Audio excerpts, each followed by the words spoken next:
I want all of you now to think of a question you'd love to ask a psychic, the sort of thing that you'd call up a psychic phone line about.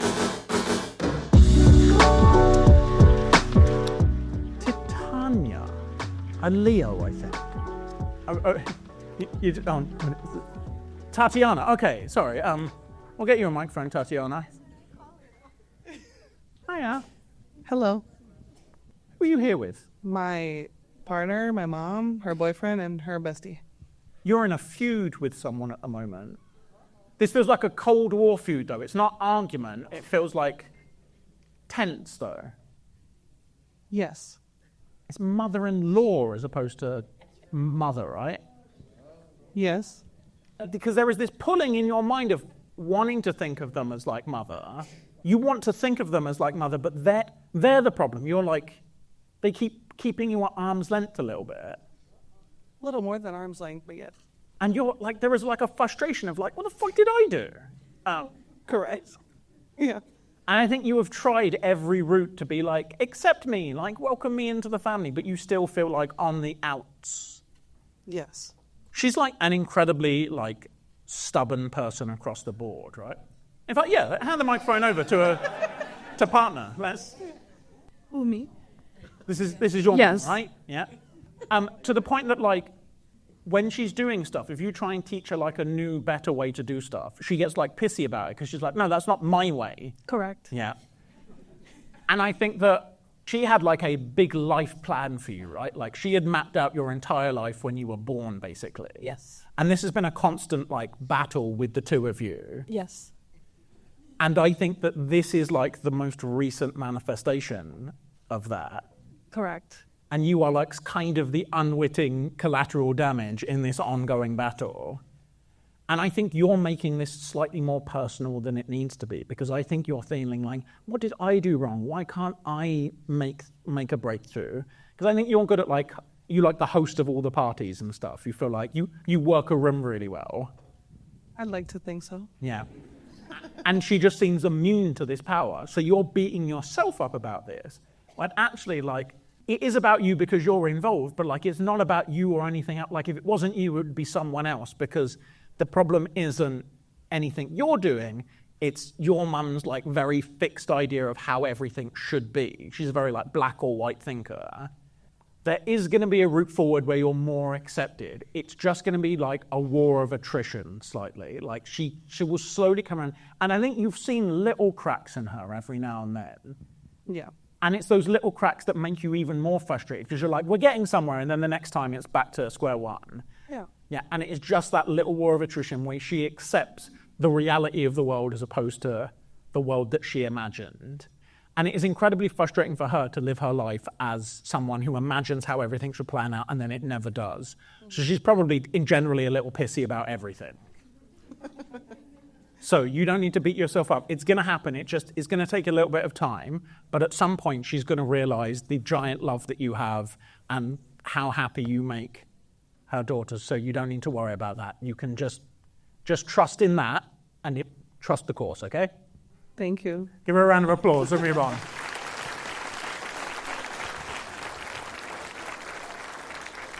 Evelyn's thinking about death. A Taurus. Over there, in that corner. Hello. Hi. Hi. Evelyn, you have like a bit of a surprised, dark sense of humor, don't you? Maybe. Yeah. Like people look at you and go like, oh, so cute. And then you're sort of a heart of darkness. Wow. Yeah. Are you thinking about someone that passed on? Mm-hmm. Because this is an animal, not a person, right? Correct. This is a pet you had. Yeah. Is it like a hamster, a guinea pig? That's sort of like... And you're wondering how he's getting on the other side. I am. I am. It's George, isn't it? It is. Yes, okay. In my Swiss Army of psychic skills, talking to the dead is not one of them. But I do think that you gave George a very lovely life. Thank you. I think his burial was slightly undignified. Slightly. Yes, but he has forgiven you for that, I'm sure. You don't need to worry about George being in the afterlife. I'm sure Paper he's very bag. happy, okay? All right, give her a round of applause. We'll move on from George.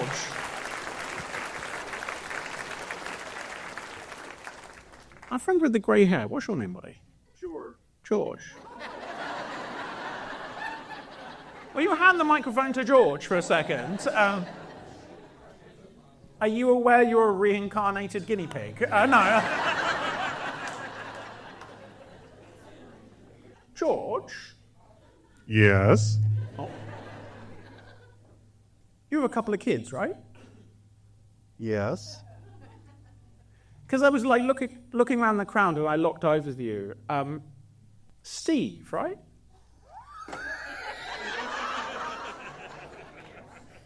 Yes.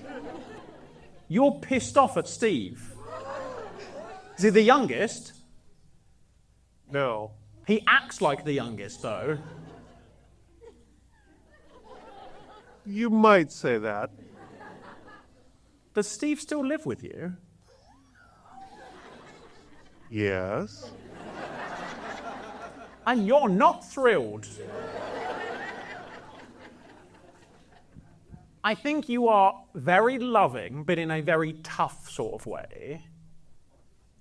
And I think that there is a feeling here where that has not worked with Steve in a way that it was worked with the other kids.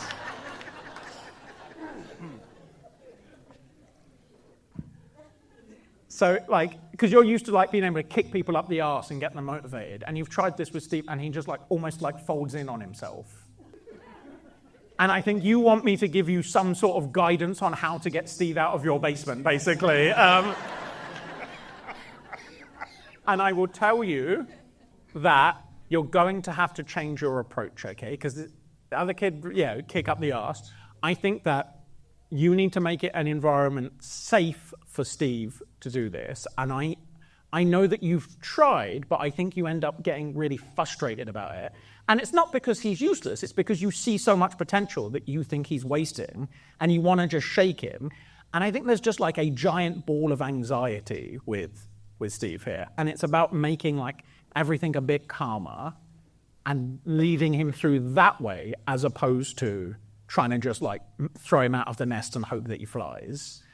I think that the approach to do this is to sit down by yourself and write out the things you want to say, check them through with your wife that they sound the way that you mean them to, because I think you often put your foot in your mouth.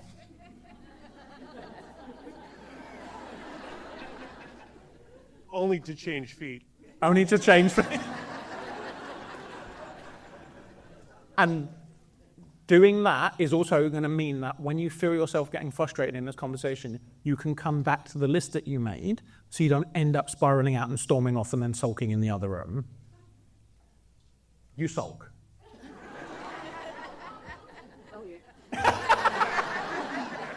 That's going to be the breakthrough. I have every faith that in the next 6 to 12 months that you're going to see progress in this. You just need to be you catch more flies with honey than vinegar. You've been a bit vinegar so far. Add some honey to it, okay? Give him a round of applause. We'll move on.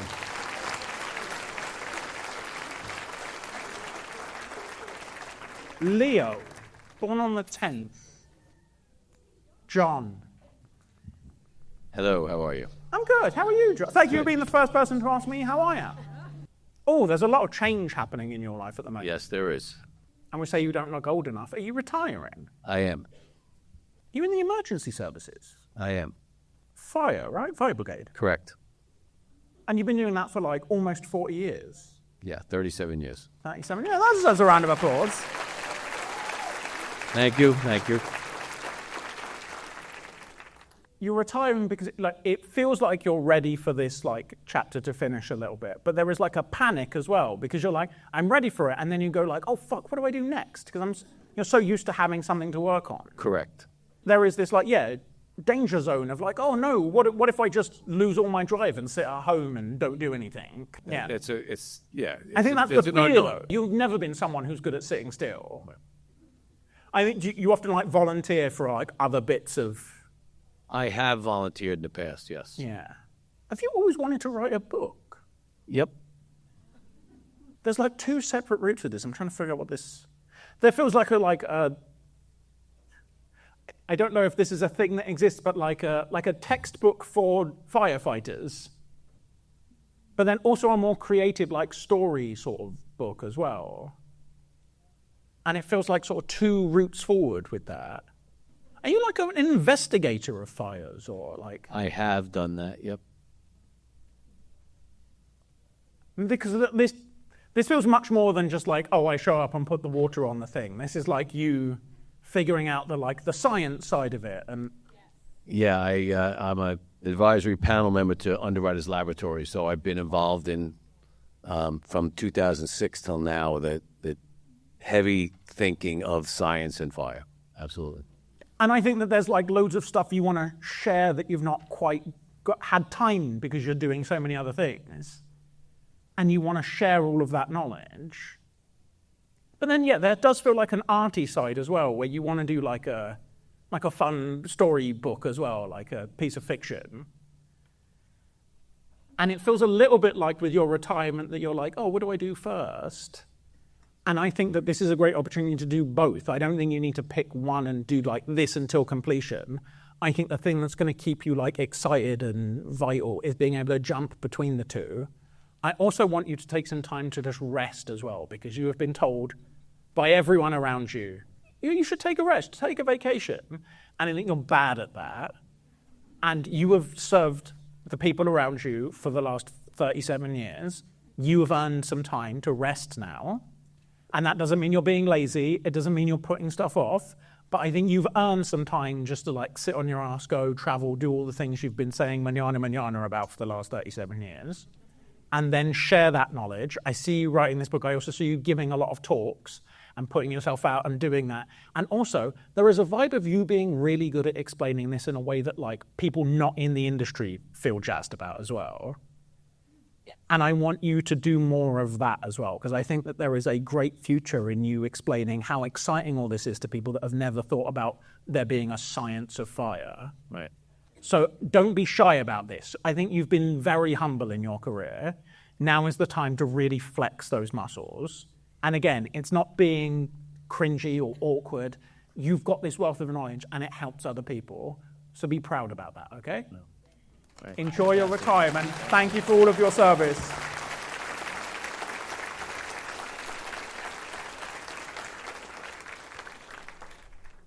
David, you're a Taurus.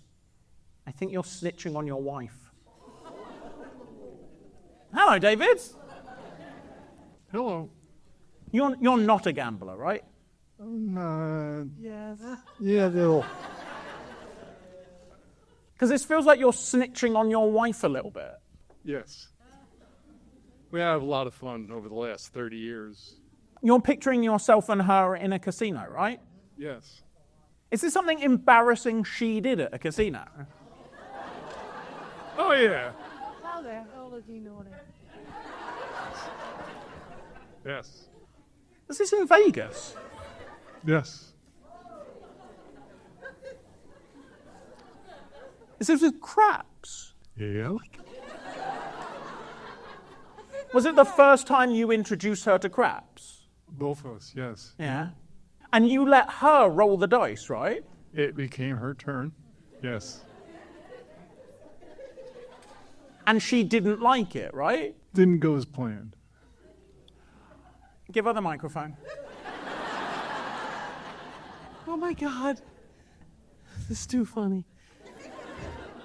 You were worried that people would hold you responsible for crapping out on the table. Oh, yeah. And it feels like you threw the dice, it was bad, and then you were like, please like me. Absolutely. Oh my God. Come on, I want everybody to love me. And I crapped out and I grabbed my bag and ran. They forgive you. I forgive you. Everyone forgives you. Go in peace, okay?